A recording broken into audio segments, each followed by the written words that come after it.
All right, hi. Today we are at the Nike Lake Resort, now a landmark paradise. And I have with me someone very interesting, someone you want to know. Okay, he is a renowned estate magnate and he is the founder and CEO of the Landmark Group Africa.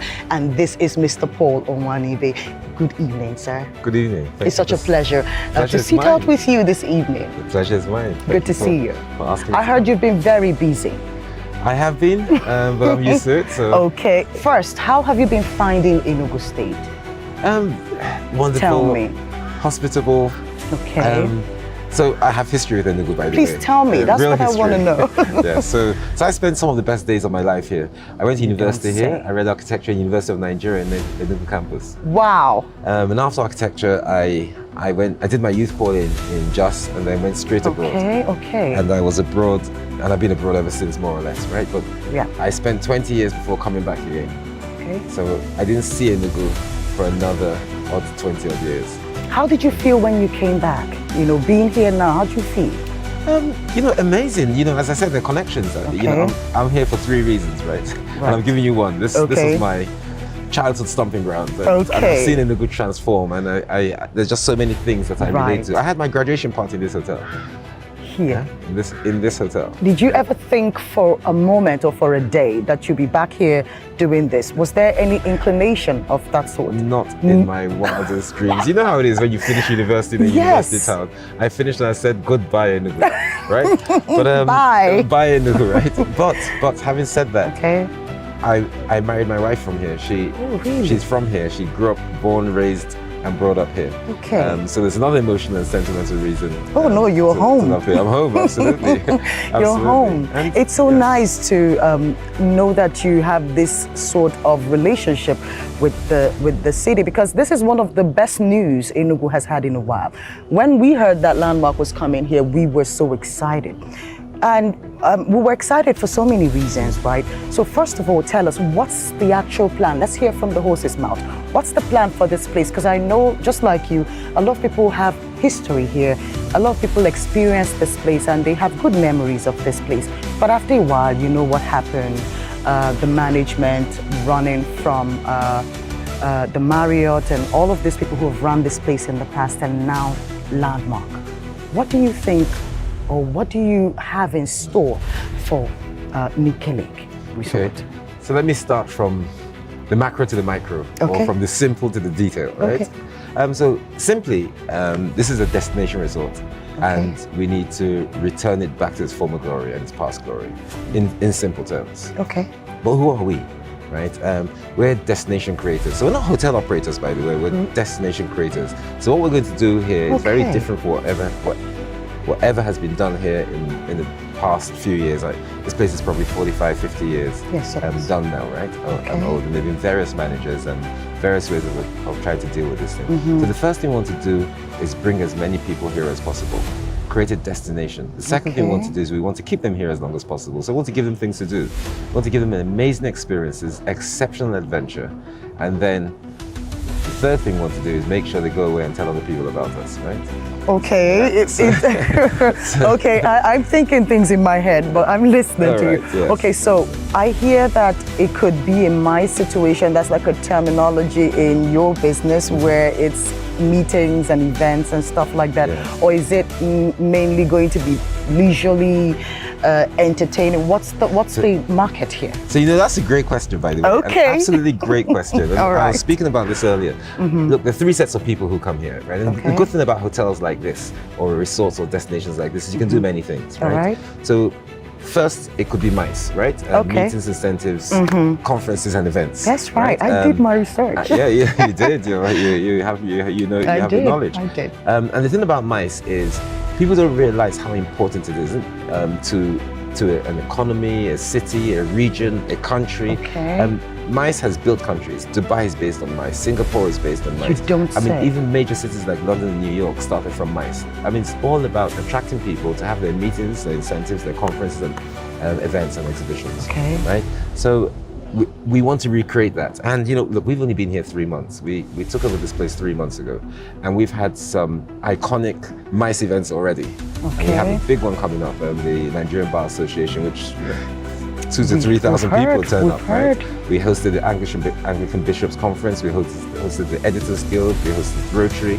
So in that 3 months, we've had quite a few events. And one of the great things about this environment and the governance of this environment is that the government is very keen on making Enugu a my center for the region, right? Okay. So we're going to help with that. The second thing, which you rightly pointed out, is we want this to be a holiday resort. So whether you're coming for a city break, for a couple of days, you're coming for a couple of weeks with your family, we want to recreate this idyllic location so you're comfortable, you can walk in the park, you can swim in the pool, you can go to the lake, you can go on a boat ride, you can go to our adventure park, you can do a whole variety of things, right? Okay. So if there's something to do, it's going to be here, right? So that's the second. And then the third thing is thrill seekers, adventure lovers, right? We want to attract, whether it's sporting, whether it's music, whether it's fashion, there'll be a lot of shows and festivals that we're going to attract here. So those big bulge, heavy people events. So we're going to do that. So we need to make sure that we curate not just the environment in a way that it meets these three sets of people, but also curate the hotel in a way that it meets these three sets of people without interfering with each other. The great thing is that the platform is already there. The hotel has 3 wings, right? And we're going through a process now of renovating the hotel. And we're putting some individual style into the different parts of the hotel. Because I was going to come in there and ask you what you thought about Enugu as a city. Do you think that the city itself is ready for the landmark experience? Do you think we're there now? Without a shadow of a doubt. Really? So look, Enugu as a state has almost 5 million people. The city has circa 1 million people, and correct me if you know more about those numbers than I do. Data is correct. But the region, within a 2.5-hour drive of here, there are 50 million people, right? Now let's talk about flights. All right. Within the 1.5-hour flight, obviously there are 200 million people, right? Just in the country alone, and then and further abroad.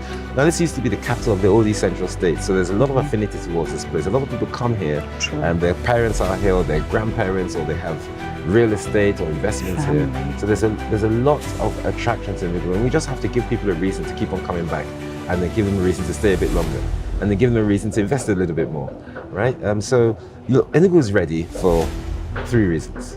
One is the governance is ready. The people who control Enugu State have decided that they want to make Enugu a center of gravity. It's so important. If you don't do that, you're not ready, right? So that I've seen that firsthand in Enugu. I've seen the transformation in a short period of time, and I can see where it's going. The second thing is what I just mentioned, the numbers game, right? Find out where the people are and get there first, right? So we do have the numbers. We have the numbers. There are 5 million people in the state, there are 1 million people in the city, and there are 200 million people in the country. But the point is that the region has 50 million people within effectively a 2.5-hour drive from here. Right? So that makes it ready. And the third thing is where we're sitting today, in the landmark Nike Lake Resort. I mean, there is nowhere in the country, I defy anybody to tell me there's anywhere in the country that has the potential that this place has. And that's coming from you? Absolutely, nowhere. That's something. I mean, look around, it's idyllic, it's large, it's already got the hotel, obviously it has to be renovated, the services are available. I mean, the lake is there's an island in the lake. I mean, there's nature, there's nowhere like this. So if we can transform this into the #1 destination in West Africa, we're going to have a good damn effort at trying, right? I can imagine what the conversation I'm having with you is going to do to so many people who are thinking about coming down here to probably start something or look around and see what's really going on. So now that you're here, how much job creation are you looking at with all the good work you're doing? Well, the great thing about tourism is, 1 in 10 people on planet Earth are employed in the tourism and the hospitality industry. That's true. Right? So, and you have to translate that down to the states, the cities, and the neighborhoods. 1 in 10 people in this neighborhood, 1 in 10 people in this state, 1 in 10 people in this city. If there are 5 million people in the state, then, it's obvious 500,000 people should be employed in tourism. Right now, nowhere close to that.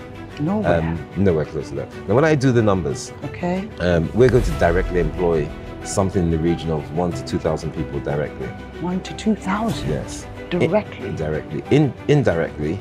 We're going to employ something between, I would say, 8 to 10,000, and indirectly means not far away, indirectly as in people who work for us. Yes, maybe remotely or stuff like that, okay. And then supply chain employment, because whether it's buying chicken and the farm that produces the chicken, or making the chairs, or refurbishing the hotel, or those factories, or those construction companies, or those builders, those vendors, the people they employ just to service what we're doing here. I mean, that would run into tens of thousands. So I think from an employment perspective, it would do very well. But the biggest winner here is if we do this well, people will do the same thing, right? In different places. Sure. And that will employ even more people, and that will drive standards up, and that will bring competition, and that will provide alternatives to people. And when that happens, cities boom, states boom, and countries boom. I like that very much, because at this point in the country, a lot of people are looking for someone to put them on, and we thought that this would create a great avenue for newer jobs and newer experiences. I mean, Enugu could use some professional hospitality trainings. We have hotels in Enugu, really great stuff, but for the first time you're about to bring in a standard that everybody will have to try to reach up to or match up with, and that's something I'm really glad for. And that's difficult, by the way. Okay, so tell me how difficult it is from your perspective. Well, it's difficult for many reasons, because what we're trying to do hasn't been done before here, right? And we did this in Lagos, and one of the issues we had is when we started is we had to take our entire team to Dubai. Wait, you did? Yes. I took over 100 people to Dubai. When we came. I took 100 people that worked for me to Dubai. And I'm talking about everybody from the cleaners to the receptionists to the managers to the executives. We put them in a 5-star hotel, and we stayed there for 7 days. Training. Yeah, training. And learning and experiencing and immersing ourselves, right? So it's difficult because it's very hard to produce what you haven't seen, only what people have told you. Okay. So that level of exposure and experience, we have to find a way to translate it and scale it up rapidly. So it's not going to happen overnight. This is a slow burn. It's a gradual process. We have to be patient. Even the renovation and the rollout of this resort is going to be a gradual process. A man like you must have learned patience. How does it feel, or how do you get to manage people?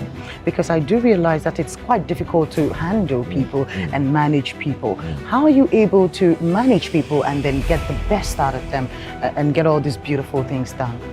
Another great question, by the way. I always say to people that my job is to make ordinary people do extraordinary things. Okay. Right?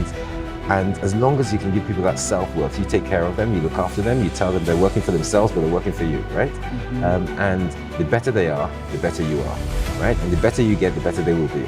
And you have to create that link. It's like the population and tax paying, right? Okay. People pay tax when they believe that the taxes are doing something for them. That's right. And if people don't believe the taxes are doing anything, they don't pay taxes. It's really as simple as that. That's true. This is the same bond you have to build with your staff, right? Okay. And it's a really gradual process, because people do have bread and butter issues here.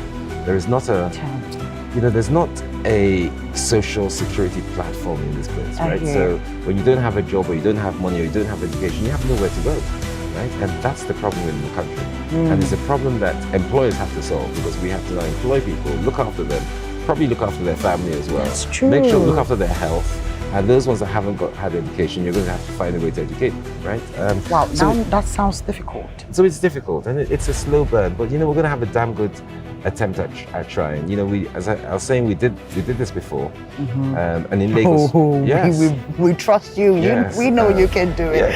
Okay. In Lagos, we in a 6-year period, we ended up employing over 4,000 people. But most 6-year period. Yes, but most importantly, we created a destination that welcomed 4.5 million visitors a year. If you put that in numbers, that's 12,000 people a day, right? And that was done when people thought it was impossible. Okay, these numbers are doing my head in. Okay, these are doing my head in, and it speaks about a great success on your part. And I have so much respect. Don't call it success, but it's a journey. It's a pleasurable journey. It's a journey. It's a pleasurable journey. Yeah. It's a journey. I have a lot of learning to do.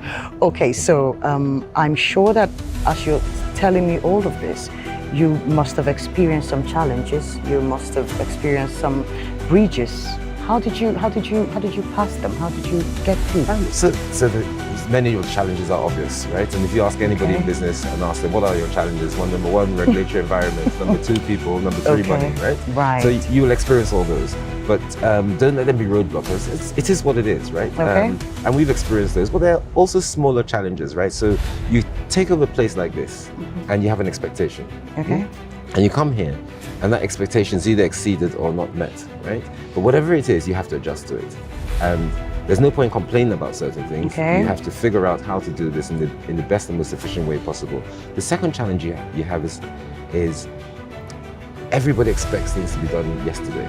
The problem with emerging nations is they remain emerging because the people rush to do things and don't plan properly and don't make things long-lasting and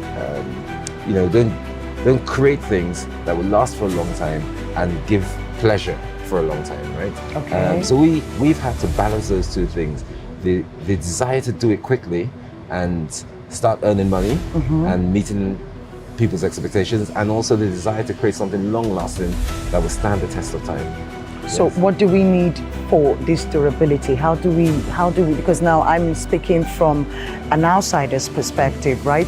So if you wanted to advise me, how would you tell me, how would you teach me to build something that's sustainable over time? What are the steps that I should take? So the first step is do your research properly, right? Okay. Have all the facts on the table. It's like getting into a car and going somewhere that you've never been before, right? You could either just enter the car, start driving and figure your way out, or you can plan your journey and then get there, right? Okay. The truth is, if you plan your journey, even you spend 10 minutes planning, you will get there faster, right? Than just figuring your way out, because you're going to get lost a few times. So the planning element of what you do is incredibly important. The second important thing is alignment, is make sure your stakeholders are aligned. The stakeholders are not people you employ. Right? Stakeholders are people you're going to serve and people who are going to ensure that this place is successful. So whether it's people who work with you or people who provide services, whether it's construction or vendor services or supply chain, or whether it's the government or it's your guests, you need to consider all of them and say what's in it for everybody, right? And make sure that you're true and loyal to that philosophy, right? Because when you go through hard times, those are the people who are going to save you, right? So that's the second thing. And I'll say the third thing, the money thing always comes up, right? You have to find ways to ensure that you have capital that doesn't hurt you. You have to find ways. Yes, you have to find ways to ensure you have capital that doesn't hurt you. So, they say that many capital givers are friends, family, and angels, right? Is that so? Is that so, really? Yes. So you need to find all three, right? Okay. And you need to make sure you have patient capital, and of course, I'm a strong believer in leveraging. So you do borrow as well, because it also creates certain disciplines. A lot of people don't like to borrow. They say, I don't borrow money. Oh yeah, we've heard businessmen say they borrow. A lot of people say that. Does that? Okay, so I don't can you understand just it. explain it to us, right? How the borrowing can keep you, in the discipline lane. How does that happen? So borrowing does three things. One, first, before you borrow, you have to plan.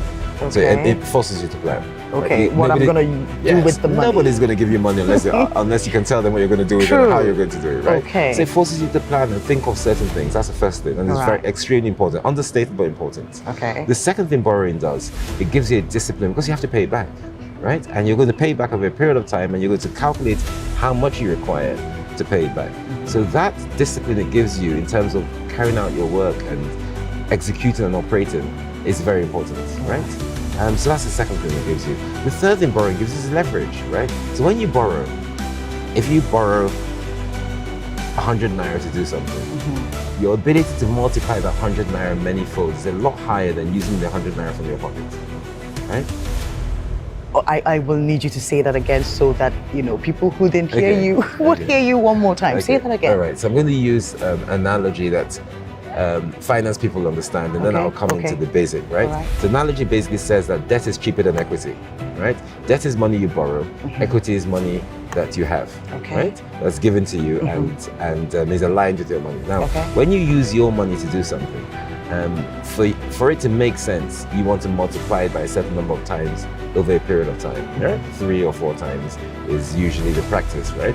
So if you deploy ₦1 million of your money, you expect to get 4 million naira back within a reasonable length of time. When you borrow, if you borrow ₦1 million, right, you have, because it's cheaper, the strain on borrowing is only paying it back. But once you've paid it back, you haven't used your money. You've used other people's money, right? And once you paid it back, every penny you make is profit, right? So your ability to multiply your money by 10 times, 15, 20 times is a lot stronger than when you borrow it. And you see, when you borrow money for something, you're going to use it for that thing, right?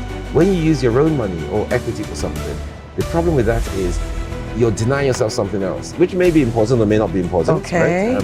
But you're denying something else, and there's always the pressure because you're saying to yourself, "Oh gosh, right? I put this money into this thing. I should have." And you start taking shortcuts. But it just gives you a discipline that's unknown. Now, having said that, I'm not telling your viewers to go out there and just borrow endlessly that you can't pay back.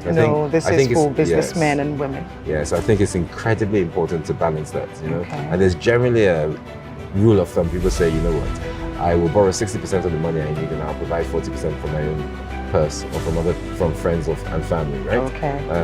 And that's a general rule. It could be 80-20 either way. But generally in business, you aim to borrow about 50 to 60% of the money you need. Thank you so much. I've learned I could literally start a business of my own right now. Don't test me. I have training from the guru.